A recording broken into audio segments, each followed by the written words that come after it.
प्रस्ताव मंत्र्यांचा परिचय. महोदय, मी आपणास व आपल्या मार्फत या सभागृहाला खालील मंत्र्यांचा परिचय करून देत आहे. श्रीमती सुनेत्राताई अजित पवार, उपमुख्यमंत्री तथा राज्य उत्पादन शुल्क, क्रीडा व युवक कल्याण, अल्पसंख्याक विकास व औकाफ या विभागाचे मंत्री. शोक प्रस्ताव.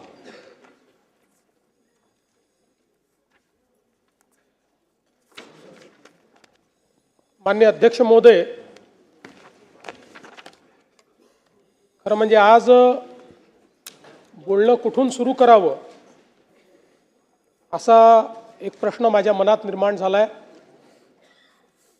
एक प्रचंड वादळ मनामध्ये तयार झालेलं आहे. कारण आज सभागृहामध्ये ज्या शोक प्रस्तावासाठी आपण सर्व लोक एकत्रित आहोत, कधीच कल्पना केली नव्हती की अशा प्रकारचा शोक प्रस्ताव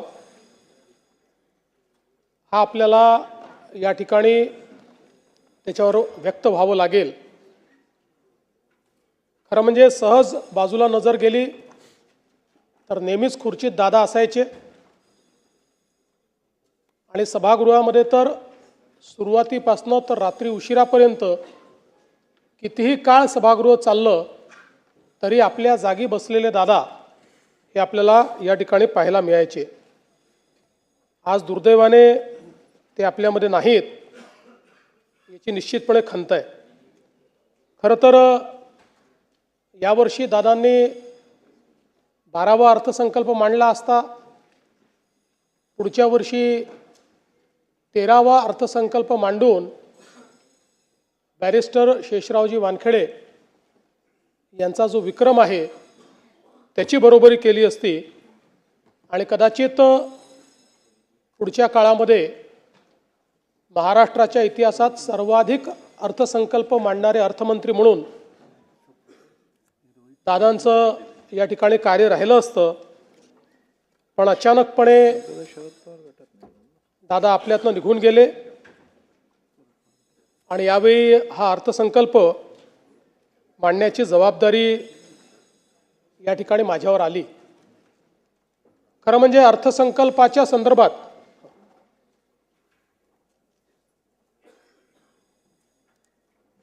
आपल्या सर्वांनाच कल्पना आहे की कठोर निर्णय घ्यायचे असतील तर ते घ्यायला कधीही मागे पुढे न पाहणारे अजितदादा होते. पण त्याचवेळी वित्त विभागाने लाडकी बहीण योजनेचा भार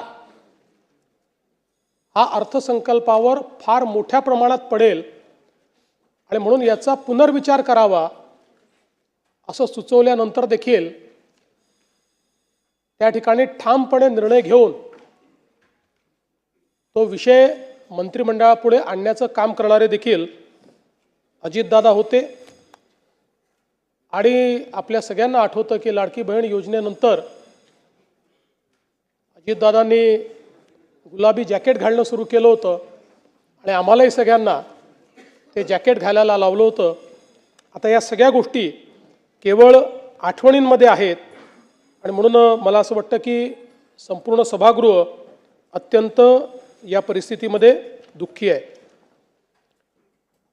खरं तर अशा प्रकारचा प्रस्ताव मांडणं एक घटनात्मक जबाबदारी देखील आहे. पण मला असं वाटतं की माझ्याकरता एक अत्यंत भावनिक अशा प्रकारचा देखील हा प्रसंग आहे. महाकवी भास यांचं एक नाटक आहे स्वप्न वासवदत्त. आपल्याला माहिती आहे त्यातला एक संस्कृत श्लोक आहे, काष्ट गतो ही पावका काय दहती, मित्र शोकस्तु हृदयमस्तीच दहती. याचा अर्थ असा आहे की लाकूड जळते तेव्हा तो अग्नी केवळ शरीर जाळतो, पण मित्रशोक हा हृदय आणि अस्थिलाही अर्थात आपल्या अंतस्थ आत्म्यालाही जाळतो.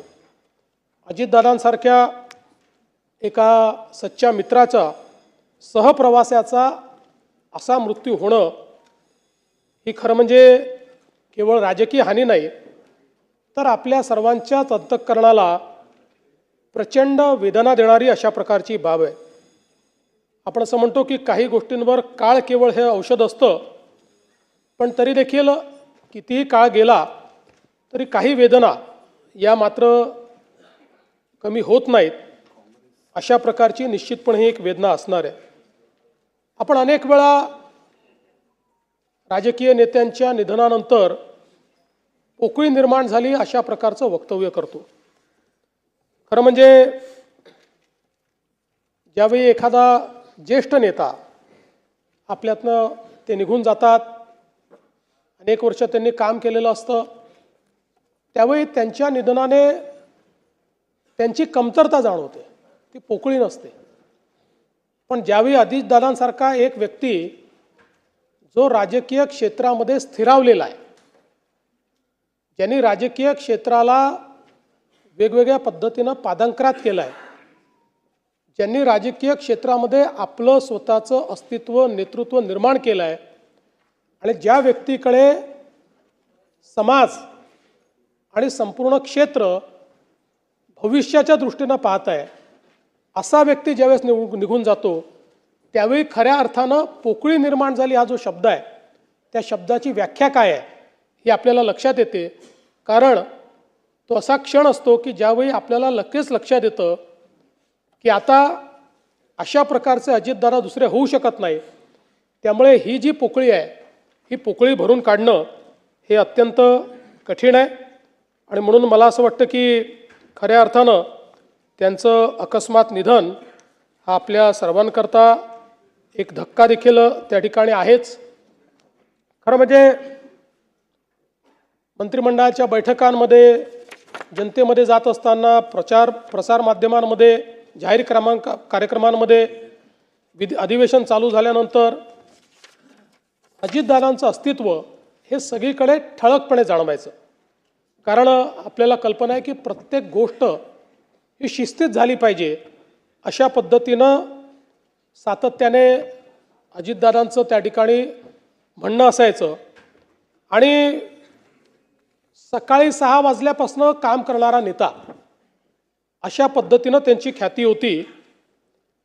कार्यमग्नता जीवन व्हावे, मृत्यू हीच विश्रांती हे काव्यवचन खरं म्हणजे अजितदादांच्या जीवनाकडे आपण बघितलं तर आपल्याला ते सत्य वाटतं. कारण अखंड जीवनामध्ये कार्यमग्न असलेले अजितदादा, प्रत्येक क्षणाचा नीट उपयोग करणारे अजितदादा, कुठलीही गोष्ट नियोजन केल्याशिवाय न करणारे अजितदादा, या सगळ्या गोष्टी मला असं वाटतं की राजकारणामध्ये खूप विरळ आपल्याला पाहायला मिळतात. खरं तर त्यांचा आणि आमचा दोघांचाही जन्म 22 जुलैचा. दादा माझ्यापेक्षा 11 वर्ष मोठे होते, खऱ्या अर्थानं माझे दादाच होते. आणि मला असं वाटतं की गेल्या जवळपास 1 दशकापेक्षा जास्त काळ, ते तर सोबत कदाचित उशिरा आले आमच्या, पण 1 दशकापेक्षा जास्त काळ अतिशय आमची जवळीक होती, अतिशय चांगली मैत्री होती. त्याच्या आधी देखील आमची, कारण मी 99 साली आलो, त्यानंतर दादांची ओळख झाली, संबंध आणले. पण मी असं म्हणेन की साधारण 2014 नंतर एक भावनिक नातं हे दादांशी तयार झालं. मी अनेक वेळा माझ्या मुलाखतीत म्हणायचो की राष्ट्रवादी काँग्रेस आमचं स्ट्रॅटेजिक पार्टनर आहे. पण त्याचवेळी माझ्या मनात मात्र मला हे पक्कं माहिती होतं की अजितदादा हे काही स्ट्रॅटेजिक पार्टनर नाही आहेत, तर अंतःकरणातनं आपल्यावर प्रेम करणारा अशा प्रकारचा आपला मित्र म्हणून खरं म्हणजे अजितदादांकडे मी बघितलं आणि त्यांनीही माझ्याकडे त्याच पद्धतीनं बघितलं. आणि जीवनभर मला असं वाटतं की आमचं ते नातं त्यांच्या अंतिम दिवसापर्यंत कायम होतं.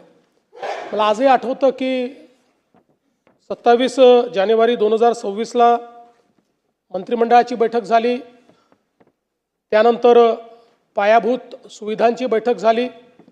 त्याही बैठकीमध्ये अजितदादांनी आपल्या नेहमीच्या सिग्नेचर पद्धतीने सगळ्यांना, जे अधिकारी होते त्यांना विचारलं की मी आज सकाळी माहिती घेतली आहे आणि ज्या प्रकारे कॅपिटल एक्सपेंडिचरमध्ये ग्रॉस व्हॅल्यू ॲडिशन काही राज्यांमध्ये होतं तेवढं आपल्या राज्यात का होत नाही, या संदर्भात तुम्ही काय कारवाई करणार आहात? आणि मग अधिकाऱ्यांनी सांगितलं कॉस्ट ओव्हररन कसे होतात, प्रोजेक्ट्स कसे डिले होतात, त्याच्यामुळे ग्रॉस व्हॅल्यू ॲडिशन का होत नाही. त्यानंतर मग सार्वजनिक बांधकाम विभागाचं एक प्रेझेंटेशन झालं, त्यात त्यांनी त्यांच्यावर 700 कोटी रुपयाची डिक्री ही जी न्यायालयाने केली होती ती कशी त्यांनी त्या ठिकाणी उच्च न्यायालय सर्वोच्च न्यायालयातनं डिक्री त्या ठिकाणी कॅन्सल केली आणि ज्यांनी डिक्री आणली त्यांच्यावरच कसा फाईन झाला अशा पद्धतीचं प्रेझेंटेशन केलं. त्यावर दादा गमतीने असं म्हणाले पुढच्या वेळेसपासून असेच तुम्ही फक्त प्रस्ताव या ठिकाणी आणत जा. आणि ती सगळी बैठक आम्ही संपवली. त्यानंतर माझ्या अँटी चेंबरला आम्ही गेलो. दादांचं काम हे 10-15 मिनिटाचं असायचं, त्याच्यावर नाही. दादांची एक सवय होती, कुठलंही काम हे त्यांच्या कागदावर लिहिलेलं असायचं. 2-3 ओळींमध्ये काय बोलायचं हे लिहिलं असायचं आणि ते परफेक्ट तेवढंच आपल्या कामाचं दादा बोलायचे. त्यामुळे ते कामाचं एक 5-10 मिनटं झालं. त्यानंतर 30-40 मिनटं आम्ही वेगवेगळ्या विषयांवर, भविष्यात काय, बजेटमध्ये काय, अशा गप्पा मारल्या. जवळपास पावणे तास आम्ही त्या ठिकाणी एकत्रित होतो आणि त्यानंतर दादा त्या ठिकाणून गेले. त्यावेळेस खरं म्हणजे ही पुसटशीही कल्पना नव्हती की कदाचित तीच आपली शेवटची भेट ही दादांशी ठरेल. आणि दुर्दैवाने तसंच झालेलं आपल्याला पाहायला मिळालं. ही अपघाताची बातमी ज्यावेळेस आली त्यावेळेस पहिल्यांदा मनाने असं म्हटलं की ठीक आहे, अपघात झाला असेल, पण अपेक्षा करूया काही झालं नसेल. पण लगेच दुसरी बातमी आली की विमानाची परिस्थिती बघता त्याच्यामध्ये कोणीही त्या ठिकाणी जिवंत असेल असं वाटत नाही. आणि त्यातनं मग पुढच्या गोष्टी आपल्या सर्वांना माहितीच आहेत. खरं म्हणजे अजितदादा हे केवळ एक व्यक्तिमत्व नव्हतं, तर ते एका पिढीचा आत्मविश्वास होते. शेतकऱ्यांचा एक कळवळा असलेले, शेतीबद्दल इत्थंभूत माहिती असलेले, शेती, ॲनिमल हजबंड्री या सगळ्या विषयांची पूर्ण जाण असलेले आणि एक प्रकारे मातीतनं तयार झालेलं नेतृत्व असं अजितदादांचं नेतृत्व होतं. त्यांच्या जीवनामध्ये अनेक संघर्ष आले, कुठल्याही संघर्षाला त्यांनी पाठ दाखवली नाही. सातत्याने त्या संघर्षाला सामोरं ते गेले, कधी पोळापुढे झुकले नाहीत. पण ज्यावेळी दादांना मनातनं असं वाटलं की काहीतरी चूक आहे किंवा समाजाला ते चूक वाटतं आहे, त्यावेळी जाहीर माफी मागायलाही त्यांनी मागे पुढे पाहिलं नाही. अशा परिस्थितीमध्ये दादा कुठलाही इगो न ठेवता जाहीरपणे माफी मागून पुढच्या कामाला त्या ठिकाणी लागायचे, हे देखील आपण बघितलेलं आहे. त्यामुळे एक प्रकारे अनेकांचं आधारबळ असलेले, अनेकांना धीर देणारे, अनेकांच्या निर्णयाची ताकद असलेले दादा आज नसल्यामुळे निश्चितच खूप मोठ्या प्रमाणात अनेक लोकांच्या समोर अनेक प्रश्न त्यातनं निर्माण झाले. खरं म्हणजे अजितदादांबद्दल सगळे नेहमीच सांगतात की शब्दाला जागणारा अशा प्रकारचा नेता होता. त्याचा अनुभव 2019 साली आम्ही घेतला. 2019ला ज्यावेळी आमचं ठरलं की सरकार तयार करायचं, त्यानंतर काही कारणाने तो निर्णय त्यावेळी त्यांच्याकडे वरिष्ठांनी बदलवला. पण दादांनी त्यावेळेस भूमिका घेतली की नाही, मी शब्द दिलेला आहे, मी शब्द मोडणार नाही. आणि आम्ही सरकार तयार केलं, शपथविधी घेतला. त्याला अनेक लोकांनी पहाटेचा शपथविधी म्हटलं. त्याला पहाटेचा म्हटलं की दादा त्याच्यावर नाराज व्हायचे. दादा म्हणायचे पहाट म्हणजे 6 असतं, ही काही पहाट नाही आहे, आम्ही 9 वाजता शपथ घेतली होती, तो सकाळचा शपथविधी आहे, असं नेहमी ते पत्रकारांना सांगायचे. आणि मला आजही आठवतं की त्यावेळी अतिशय दृढतेनं त्यांनी, खरं म्हणजे त्यांना निश्चितपणे काही ना काही प्रमाणात त्याची किंमत मोजावी लागली, पण तरी देखील त्यांनी सांगितलं की एकदा निर्णय झाला होता, मग या निर्णयाला मी बांधील असेल.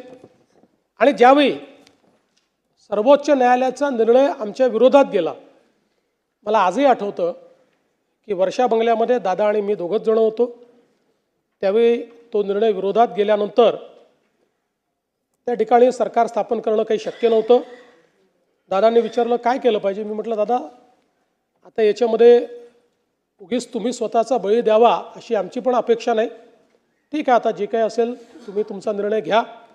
आणि त्यानंतर माझ्याशी चर्चा करून म्हणजे अनेक वेळा अनेकांनी अनेक गोष्टी त्या ठिकाणी सांगितल्या, पण वर्षा बंगल्यावरनं माझ्याशी चर्चा करून दादांनी मग तो निर्णय बदलवला. कारण त्यांच्यासोबत जे लोक राहिले होते हे दादांना माहिती होतं की शेवटी त्यांचंही भविष्य आपल्याला बघायचं आहे. आणि मग दादांनी पुन्हा त्या ठिकाणी जे काही सरकार झालं त्या सरकारमध्ये सामील होण्याचा निर्णय घेतला. आणि म्हणून मला असं वाटतं की त्यांच्या स्वभावात पारदर्शकता होती. पोटात आहे ते ओठात आहे आणि जे आहे ते तोंडावर बोलून टाकायचं. तोंडावर बोलताना दादा राजकीय परिणामांची फारशी काळजी करत नव्हते. आणि मला असं वाटतं की राजकारणामध्ये असं अनेक वेळा तुम्हाला पॉलिटिकली करेक्ट राहावं लागतं, पण पॉलिटिकली करेक्ट राहणाऱ्यांपैकी दादा नव्हते. त्यांना जे वाटलं ते स्पष्टपणे रोखठोक त्या ठिकाणी बोलायचे. आणि त्यामुळे मला असं वाटतं की त्यांच्याबद्दल आमदारांना किंवा सदस्यांना देखील हे माहिती होतं की दादांनी एखादी गोष्ट तोंडावर नाही म्हटली याचा अर्थ काही आपले विरोधक नाही आहेत, त्यांना नाही पटलेली त्यामुळे त्यांनी नाही म्हटलेली आहे. पण जे काम होऊ शकत असेल ते मात्र तात्काळ करणे आणि तिथल्या तिथे फोन लावणे, ते काम झालं आहे की नाही पाहणे, अशा पद्धतीनं दादाची ख्याती असल्यामुळे जे सदस्य आहेत ते आपलं काम हक्काने घेऊन त्या ठिकाणी दादांकडे जाताना आपण बघायचो. आणि मला असं वाटतं की वर्षानुवर्ष काम करत असताना दादांनी एकवचनी असण्याचा एक नाव जे कमावलं की दादा म्हणतात ते करतात, हे राजकारणामध्ये मला असं वाटतं की अतिशय विरळ आहे. आणि खरं तर मला असं वाटतं की ज्यावेळेस 2019 नंतर मी विरोधी पक्षनेता झालो, ते इकडे आले, ते पुन्हा उपमुख्यमंत्री झाले. पण आपल्यापैकी अनेकांच्या लक्षात असेल की इथनं भाषण करताना ते माझा उल्लेख मुख्यमंत्री म्हणूनच करायचे. मग प्रत्येक वेळी मग त्यांना आठवण करून द्यावी लागायची की मुख्यमंत्री नाही, विरोधी पक्षनेता. आणि मला असं वाटतं की त्यानंतर कदाचित त्यांचे ते शब्द जे आहेत ते सत्य झाले. आम्ही एकत्रित आलो, आम्ही दोघेही उपमुख्यमंत्री झालो. नंतर मी मुख्यमंत्री झालो, पुन्हा शिंदेसाहेब आणि ते उपमुख्यमंत्री झाले. आम्ही खरं म्हणजे आमच्या अनेक गोष्टींवर गप्पा देखील व्हायच्या, अनेक गोष्टींवर बोलायचो. दादांना क्रिकेटची आवड होती, त्याच्यावरही अनेक वेळा आमची चर्चा व्हायची. आणि आम्ही जेव्हा एकत्रित प्रवास करायचो त्यावेळी दादांच्या अनेक ज्या काही सवयी होत्या त्यात दादांना मला नेहमी आठवतं की दूध प्यायला आवडायचं. त्यामुळे आमच्या विमानात किंवा हेलिकॉप्टरमध्ये कोल्ड्रिंक असू द्या, काही असू द्या, जे कोल्ड मिल्क असतं, आणि दादा सांगायचे मी शेतकऱ्याचा मुलगा आहे, रोज हळदीचं दूध पितो आणि मला कुठल्याही म्हणजे कोल्ड्रिंक किंवा याच्यापेक्षा दूध प्यायला आवडतं. अशा अनेक सवयी दादांच्या एकदम नजरेसमोरून जातात. दादा चप्पल घालायचे पण पाय नेहमी स्वच्छ ठेवायचे. त्यांना ती एक सवय होती की बसल्या बसल्या आपला पाय स्वच्छ करायचे ते. त्यामुळे अशा ज्या गोष्टी आहेत त्या अशा आज माझ्या नजरेसमोरून चाललेल्या आहेत. पण मला असं वाटतं की त्यांच्या काही सवयी ज्या होत्या या इतक्या महत्त्वाच्या होत्या. त्यातली सगळ्यात महत्त्वाची सवय म्हणजे त्यांचा वक्तशीरपणा. कधीही कुठल्याही ठिकाणी 1 मिनिटं आधी पोचायचं म्हणजे पोचायचं. ज्यावेळी आम्ही तिघं होतो, शिंदेसाहेब मुख्यमंत्री होते, मी उपमुख्यमंत्री होतो, दादे उपमुख्यमंत्री होते. 12 वाजताचा कार्यक्रम असेल तर दादा 11:59ला पोचणार, मी 12:05ला पोचणार आणि शिंदेसाहेब थोड्या वेळेमध्ये, नाही एवढं नाही पण एक 15-20 मिनटं अजून ते मागे पुढे. पण कधीही, आणि मी तर कमीत कमी शिंदेसाहेब किती वाजता निघतायत हे बघून मी त्या ठिकाणी कार्यक्रमात पोचायचो. पण दादा 12चा कार्यक्रम कोणाला याला किती वाजू द्या, दादा 11:59ला पोचणार म्हणजे पोचणार. आणि मला असं वाटतं की ही त्यांचं वक्तशीरपणा, म्हणजे सकाळी 9ची बैठक असेल, त्यांनी बोलवली असेल तर अधिकाऱ्यांना माहिती असायचं की 8:59ला दादा खुर्चीवर असणार, त्यामुळे त्याच्या आधी आपण पोचलं पाहिजे. मंत्रालयामध्ये कुठल्याही अधिकाऱ्यांपेक्षा लवकर पोचणारे दादा होते. मला असं वाटतं की मंत्रालयाची सुरुवातच दादा करायची आणि सकाळी 9 वाजता मंत्रालयात आपल्या चेंबरमध्ये जाऊन दादा बसायचे, तिथे मिटिंगा घ्यायचे, त्यांचं कामकाज करायचे. आणि म्हणून कधीही कामकाज अडलेलं आहे, फाईल थांबलेली आहे, दादा उपलब्ध नाही म्हणून निर्णय होत नाही, असं कधी झालं नाही. एखादा निर्णय जर त्यांना पटला नाही तर मात्र त्या ठिकाणी ते स्पष्टपणे सांगायचे, फाईल थांबवायचे, चर्चा करायचे. पण आपलं जे काम आहे ते काम मात्र ते सातत्याने करायचे. आणि दुसरा त्यांचा स्वभाव होता की मंत्रिमंडळात किती विषय असले तरी प्रत्येक विषयाचा नीट अभ्यास करून दादा यायचे. प्रत्येक विषयाची एक नोट त्यांच्याकडे असायची आणि त्या विषयात जर काही किंतु परंतु असेल तर तो किंतु परंतु त्या ठिकाणी ते मांडायचेच. आणि अनेक वेळा अगदी साधे विषय जे असायचे की ज्याच्यावर चर्चेची गरज नाही, सचिव उभा राहिल्याबरोबर दादा म्हणायचे ठीक आहे मान्य आहे, आणि दादांनी मान्य आहे म्हटल्यानंतर तो विषय सगळ्यांना मान्यच असायचा. त्यामुळे मला असं वाटतं की ही देखील एक क्वालिटी त्यांची होती की नीट विषयाचा अभ्यास करून, आणि नुसता अभ्यास करून नाही तर त्या प्रत्येक मंत्रिमंडळातल्या विषयाची 4 ओळींची नोट ही नेहमी दादांजवळ असायची की जी ते मांडायचे. आणि त्यातनं त्यांचं एखाद्या विषयावरची जी पकड आहे ती पकड आपल्याला त्या ठिकाणी पाहायला मिळायची. खरं म्हणजे दादांच्या संदर्भात अनेक लोक अनेक गोष्टी सांगू शकतील. त्यांच्या वक्तशीरपणाबद्दल देखील अनेक या ठिकाणी आपल्याला गोष्टी सांगता येतील. पण हे सगळं होत असताना वरकरणी दादा अतिशय कडक अशा प्रकारचे वाटायचे. पण माझा अनुभव असा होता की पहिल्यांदा एखाद्याशी कडक बोलल्यानंतर मग त्याच्याशी ते प्रेमळ देखील बोलायचे. आतून ते अतिशय प्रेमळ होते. त्यात त्यांचा स्वभाव होता की पहिल्यांदा एखाद्याला जसा मिलिटरीचा अधिकारी एकदम स्ट्रेट करतो असा स्ट्रेट करायचे, आणि त्यानंतर मात्र त्या व्यक्तीला सांभाळून घ्यायचं आणि त्या व्यक्तीचं जे काही कार्य आहे ते कार्य करायचं.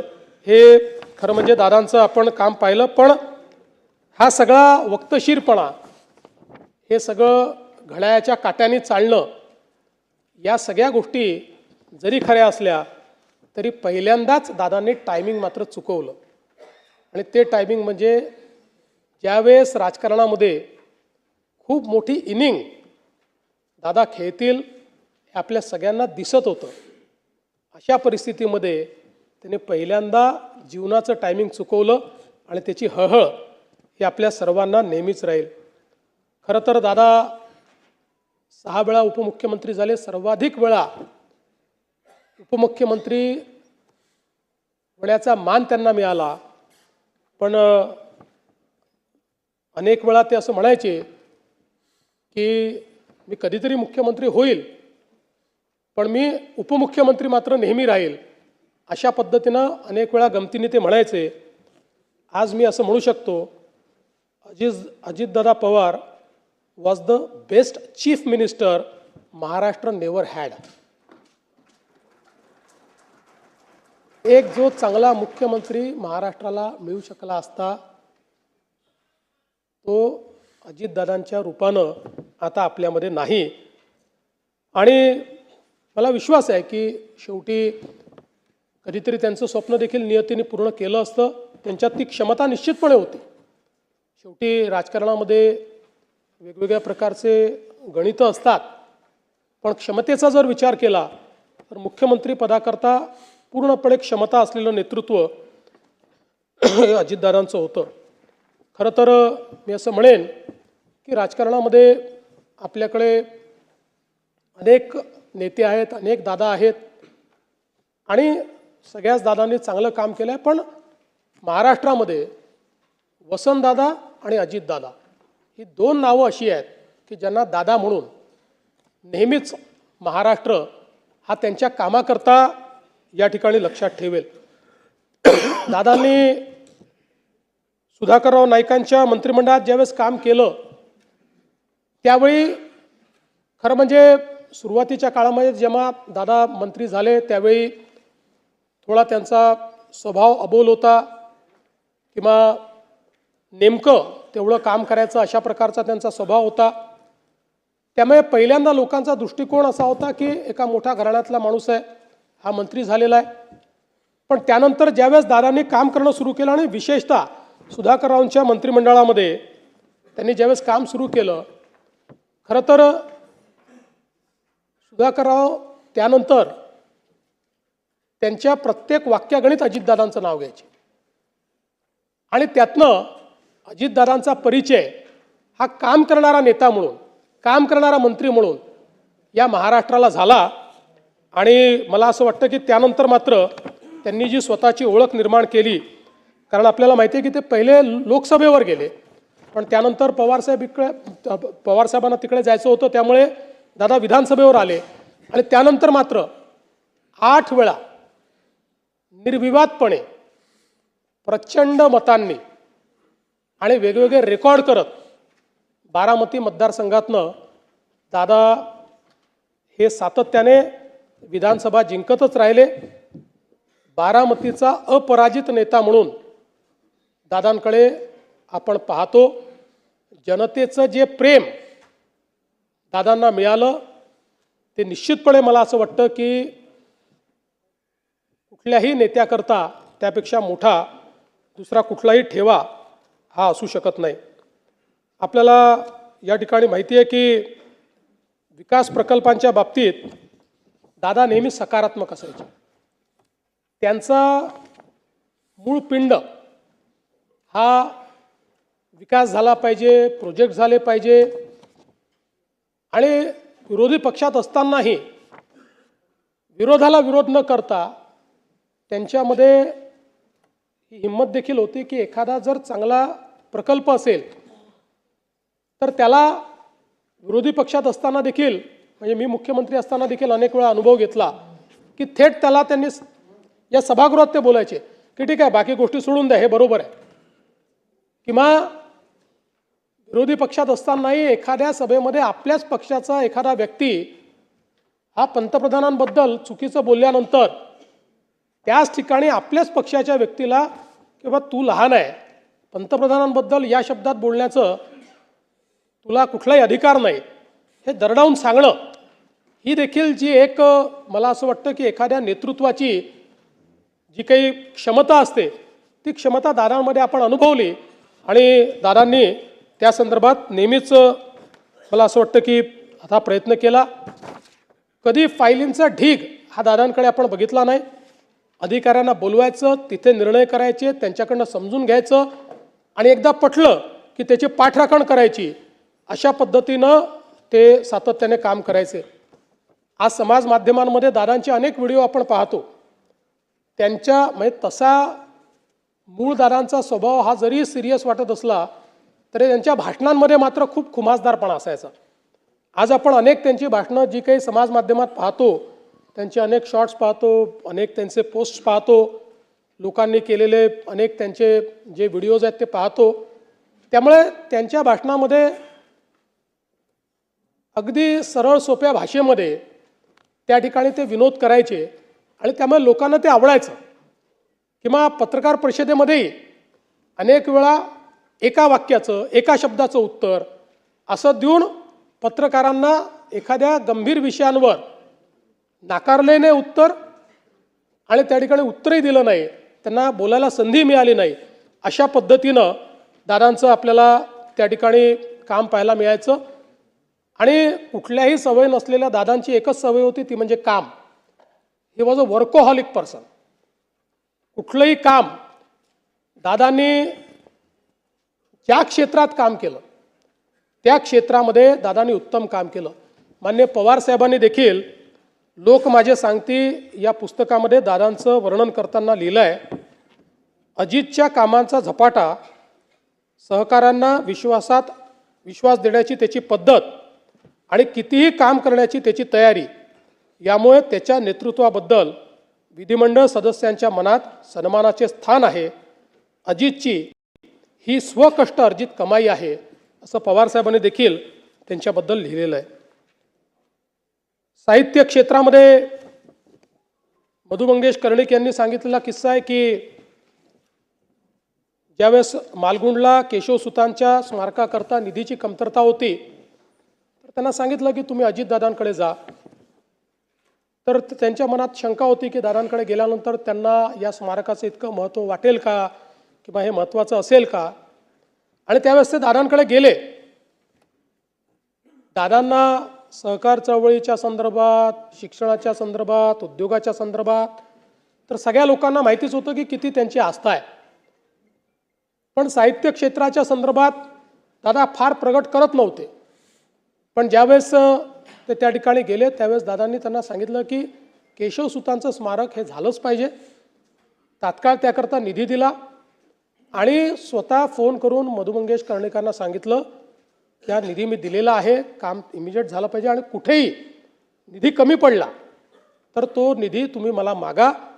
पण हे स्मारक महाराष्ट्राच्या अस्मितेचं स्मारक आहे, त्यामुळे हे स्मारक करण्याकरता तुम्हाला जी मदत लागेल ती मदत मी त्या ठिकाणी करणार आहे. दादांनी एक किस्सा सांगितला होता की ते म्हणाले मी असं ठरवलं होतं की आधी घर बांधायचं त्यानंतर लग्न करायचं. आणि 1980च्या दशकामध्ये सिमेंटची तीव्र टंचाई होती आणि मग त्यांनी सांगितलं की काय करायचं. मग त्या काळामध्ये सिमेंटचं रेशनिंग होतं. मग माजी मंत्री अंकुशराव निंबाळकर साहेब यांच्याकडनं त्यांनी कसं सिमेंट मिळवलं, कसं घर बांधलं आणि त्यानंतर मात्र मग त्यांनी लग्न केलं. अशा अनेक त्यांच्या जीवनातले गोष्टी छोट्या छोट्या गोष्टी आहेत. पण त्यातनं ते कसे दृढनिश्चयी होते की एकदा जे ठरवलं ते करायचंच, अशा पद्धतीनं त्यांचं खरं म्हणजे कार्य होतं. मला आजही आठवतं की लोकसभेच्या निवडणुकीमध्ये ज्यावेळी आम्हाला कमी सीट्स मिळाल्या, महाविकास आघाडीला चांगला विजय त्या ठिकाणी मिळाला. त्यानंतर आम्ही तिन्ही पक्षाचे जे नेते होतो, मी असेल, शिंदेसाहेब असतील, अजितदादा असतील, यांनी गांभीर्याने दौरे चालू केले. जास्तीत जास्त लोकांपर्यंत कसं पोचता येईल. शिंदेसाहेब आणि मी तर दौरे करत होतो, पण मी असं म्हणेन की त्या काळामध्ये सर्वात जास्त फिरलेले अजितदादा होते. लोकसभेच्या निवडणुकीनंतर अजितदादांनी घर जे सोडलं ते रोज एकही दिवस असा नाही की ते कुठल्या जिल्ह्यात नाही, सातत्याने एकेका जिल्ह्यात जाऊन त्या ठिकाणी त्यांचे आमदार असतील, त्यांचे सदस्य असतील, कोणी माजी आमदार असतील, यांच्या सभा करायच्या, त्यांचे कार्यक्रम करायचे. त्यातनं त्यांनी पक्षाला एक कॉन्फिडन्स हे देण्याचं काम त्या ठिकाणी केलं.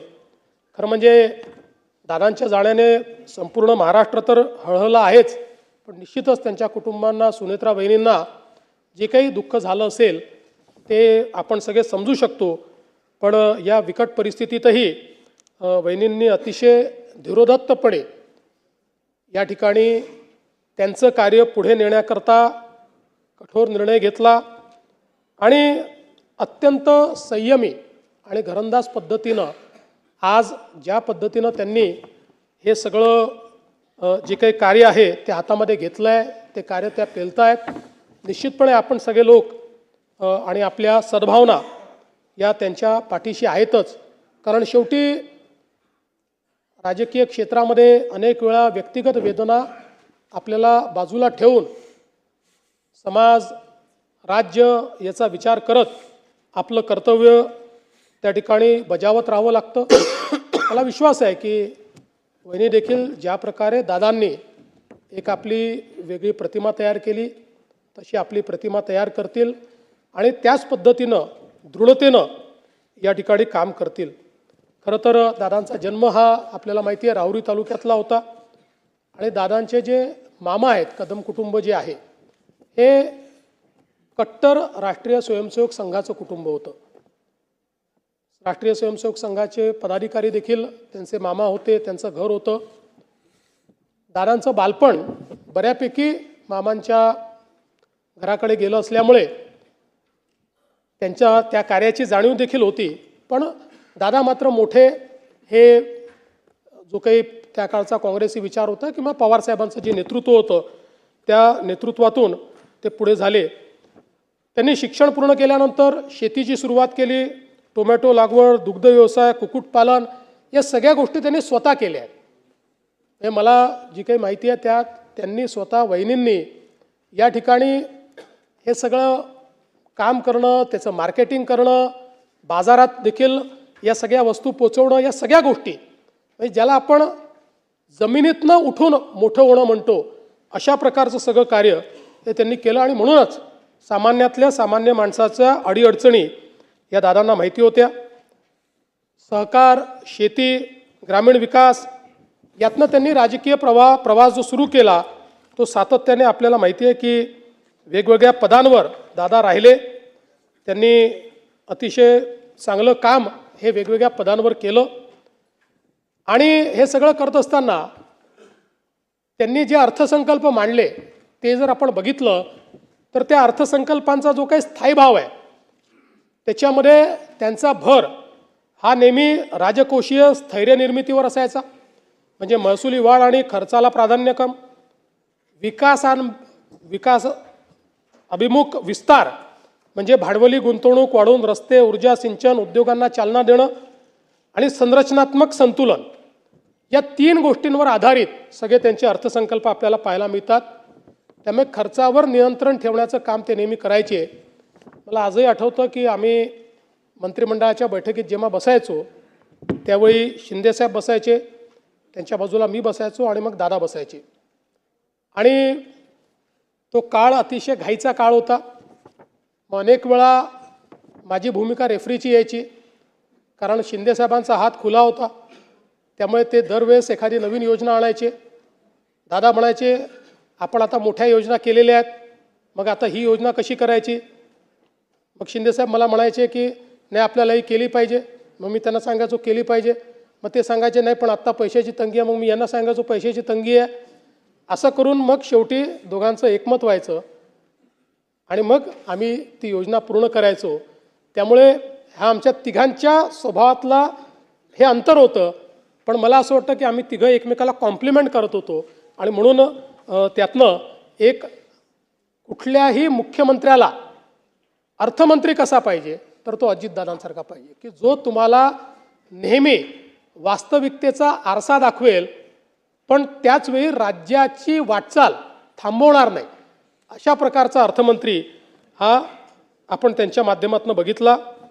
आपल्याला कल्पना आहे की विकासाच्या संदर्भात विशेषतः एकदा मला विचारलं की समजा दादा त्या ठिकाणी जर मंत्री झाले नसते तर काय झाले असते. मी बोलताना म्हटलं त्यांच्यात शिस्त तर पोलीससारखी आहे, कदाचित पोलीसमध्ये घेतले असते. हाडाचे शेतकरी आहेत तेव्हा कदाचित शेतकरी झाले असते. पण नंतर मग माझ्या डोक्यात विचार आला की दादा निश्चितपणे या ठिकाणी बांधकाम इंजिनियर झाले असते. कारण बांधकामाच्या संदर्भात अगदी छोट्यातल्या छोट्या बारीक गोष्टींमध्ये जाणं, सरकारी काम उत्तम गुणवत्तेचं झालं पाहिजे हा त्यांचा आग्रह.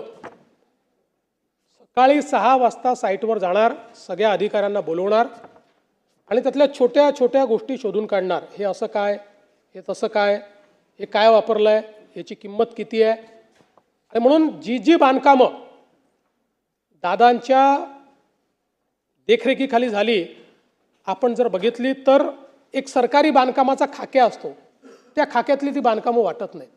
ती बांधकामं ही एखाद्या खाजगी बांधकामाला लाजवतील अशा प्रकारची बांधकामं आहेत. आणि कधीकधी दुर्दैव काय असतं बघा की दादांनी स्वतः पाठपुरावा करून ज्या मेडिकल कॉलेजची वीट ठेवली, दुर्दैवाने शेवटी त्यांचा देह त्याच मेडिकल कॉलेजमध्ये आपल्याला न्यावा लागला. यापेक्षा मला असं वाटतं दुर्दैवी अजून काही असू शकत नाही. त्यांचा दर्जा आणि सौंदर्यसृष्टी ही खरोखर अतिशय चांगली होती. खरं तर कोविडच्याही अभूतपूर्व संकटामध्ये दादा पूर्णपणे मैदानात होते. आपल्याला कल्पना आहे की त्या काळामध्ये अनेक प्रश्न निर्माण झाले होते, पण खंबीरपणे राज्याचे अर्थमंत्री म्हणून आणि अर्थमंत्र्याच्याही पलीकडे ही आपली जबाबदारी असं समजून या संपूर्ण कोविडच्या काळात सरकारची बाजू योग्य पद्धतीने मांडणं असेल, सरकारचे निर्णय योग्य होतील या दृष्टीनं काम असेल, या सगळ्या गोष्टी दादांनी केल्या. त्यामुळे मी असं म्हणेन की महाराष्ट्राने एक नेता गमावला, एक प्रशासक गमावला, मी वैयक्तिक एक मित्र गमावला. आपण सगळ्यांनी ज्यांना आपण आपल्या कुटुंबासारखं समजत होतो असा कुटुंबातला एक व्यक्ती आपण सगळ्यांनी या ठिकाणी गमावला. खरं तर साखर कारखानदारीच्या क्षेत्रात, सहकाराच्या क्षेत्रात त्यांनी केलेलं कार्य आपण सगळ्यांनी बघितलं आहे.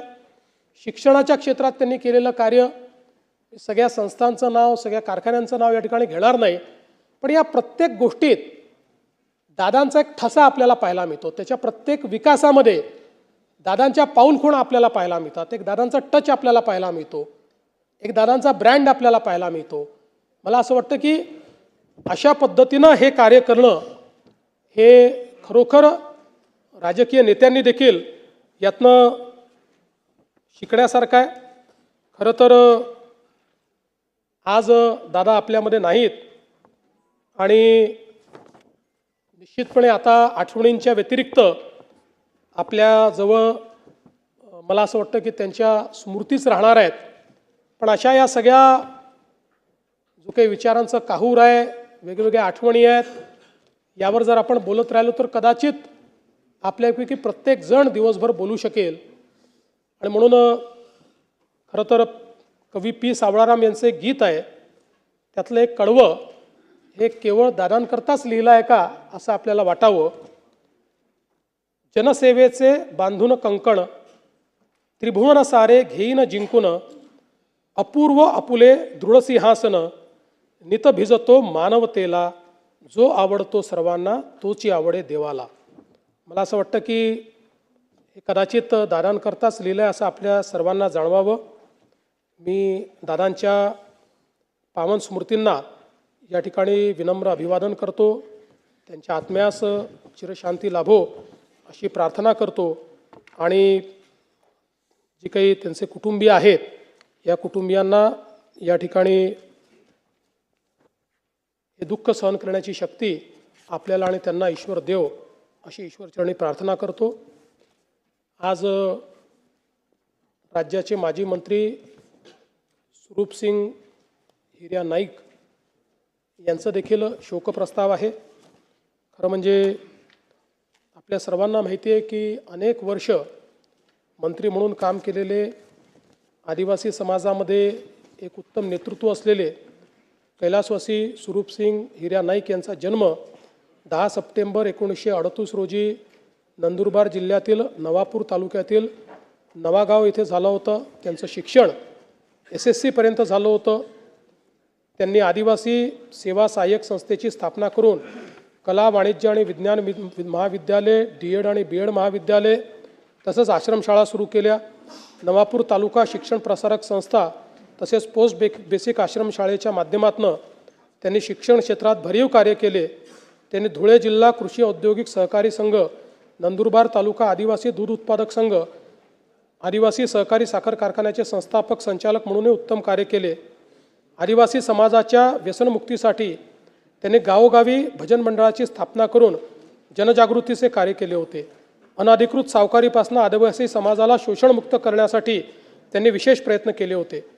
कैलासवासी स्वरूपसिंग नाईक यांनी सुकवेल ग्रुप ग्रामपंचायतीचे सरपंच, नवापूर पंचायत समितीचे सदस्य तसेच धुळे जिल्हा परिषदेचे सदस्य म्हणून कार्य केले होते. ते सन 1972, 1982, 85, 90, 95, 99, 2004 व 2014 असे 8 वेळा नंदुरबार जिल्ह्यातील नवापूर मतदारसंघातून महाराष्ट्र विधानसभेवर निर्वाचित झाले होते. मार्च 81 ते एप्रिल 82 या कालावधीत महाराष्ट्र विधान परिषदेचे देखील ते सदस्य होते. मार्च 77 ते 80 या कालावधीत लोकसभेचे देखील सदस्य होते. सन 80 ते 2009 या कालावधीत समाज कल्याण, सार्वजनिक बांधकाम, आदिवासी कल्याण, वने, अन्न व नागरी पुरवठा, परिवहन, राज्य उत्पादन शुल्क, पर्यावरण, बंदरे, महसूल व भूकंप, पुनर्वसन, विमुक्त भटक्या जमाती, इतर मागासवर्गीय अशा अनेक खात्यांचे मंत्री म्हणून त्यांनी उत्तम कार्य केले होते. अशा या ज्येष्ठ समाजसेवकाचे बुधवार दिनांक 24 डिसेंबर 2025 रोजी दुःखद निधन झाले. मी त्यांना विनम्र श्रद्धांजली अर्पण करतो. डॉक्टर शालिनीताई वसंतराव पाटील, माजी विधानसभा सदस्य व माजी मंत्री, यांचा जन्म 8 ऑगस्ट 1933 रोजी सातारा जिल्ह्यातील कोरेगाव तालुक्यातील कुमठे येथे झाला. त्यांचे शिक्षण BA ऑनर्स, LLB, PhD इतके झाले होते. कैलासवासी शालिनीताई यांनी श्रीलक्ष्मी महिला सहकारी बँक, इंदिरा सहकारी बँक, जनता सहकारी बँक, सांगली जिल्हा सहकारी बँक तसेच शिवनेरी सहकारी बँक स्थापन केली होती. त्यांनी श्री जरंडेश्वर सहकारी साखर कारखान्याच्या संस्थापिका चेअरमन म्हणूनही उत्तम कार्य केले होते.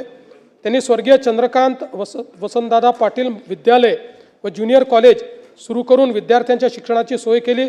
तसेच जिजाऊ प्रतिष्ठान या संस्थेच्या मार्फत त्यांनी ग्रामीण भागातील जनतेला अल्पदरात वैद्यकीय सेवा उपलब्ध करून दिली होती.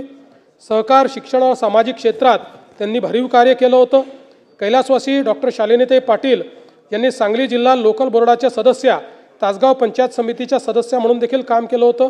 सन 1980, 1999, 2004 अशा 3 वेळा महाराष्ट्र विधानसभेवर त्या निवडून आल्या होत्या.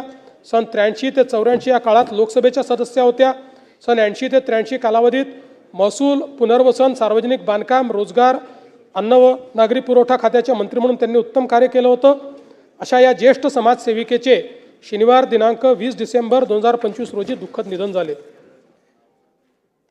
कैलासवासी राज खंगारजी पुरोहित यांचा जन्म 31 ऑगस्ट 1954 रोजी राजस्थान राज्यातील सिरोही येथे झाला होता. त्यांचे शिक्षण BA LLB पर्यंत झाले होते. कैलासवासी पुरोहित यांनी मुंबई भाडेकरू एकता संघाचे संस्थापक अध्यक्ष, मुंबादेवी नागरिक परिषदेचे अध्यक्ष, तसेच रामलीला महासंघ, कृष्णलीला समिती, सिटीजन्स असोसिएशन, दक्षिण मुंबई नागरी समस्या निवारण समिती, rotary club, lions club, Maharana Pratap स्मारक समितीचे सदस्य म्हणूनही कार्य केले होते. त्यांनी अखिल भारतीय विद्यार्थी परिषदेच्या आंदोलनाचे नेतृत्व केले होते. भारतीय जनता पक्षाचे ते मुंबईचे अध्यक्ष राहिले होते. मुंबई भाजपचे अध्यक्ष असताना त्यांनी मुंबई शहरात भाजपच्या विस्तार करण्यात मोलाची भूमिका पार पाडली होती. कैलासवासी राजपुरोहित सन 1985 ते 90 या काळात मुंबई महानगरपालिकेचे सदस्य होते. ते सन 1990, 1995, 99, 2004 व 2014 असे 5 वेळा महाराष्ट्र विधानसभेवर निर्वाचित झाले होते. त्यांनी सन 96 ते 99 या कालावधीत गृहनिर्माण, गलिच्छ वस्ती सुधार, नागरी जमीन कमाल धारणा, रोजगार व स्वयंरोजगार, कामगार व संसदीय कार्य खात्याचे राज्यमंत्री म्हणून उत्तम कार्य केले होते. भाडे नियंत्रण कायद्याची अंमलबजावणी करण्याचे महत्त्वपूर्ण कार्य देखील मंत्रिपदाच्या कालावधीत त्यांनी केले होते. भाजपा विधानमंडळ पक्षाचे मुख्य प्रतोद म्हणूनही त्यांनी काम केले होते.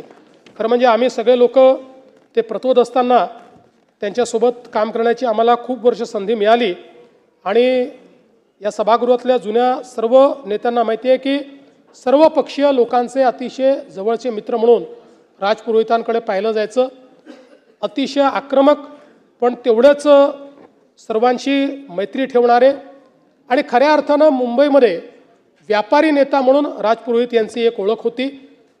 आणि अतिशय मला असं वाटतं की भारतीय जनता पक्षामध्ये खालपासनं वर आलेल्या नेत्यांपैकी एक अशा प्रकारचे ते नेते होते. त्यामुळे निश्चितपणे त्यांच्या जाण्याने भारतीय जनता पार्टी आणि वैयक्तिक आमचे सर्वांचं एक मोठं नुकसान झालेलं आहे. अशा ज्येष्ठ समाजसेवकाचे शनिवार दिनांक 18 जानेवारी 2026 रोजी दुःखद निधन झाले. मी त्यांना देखील या ठिकाणी श्रद्धांजली अर्पण करतो.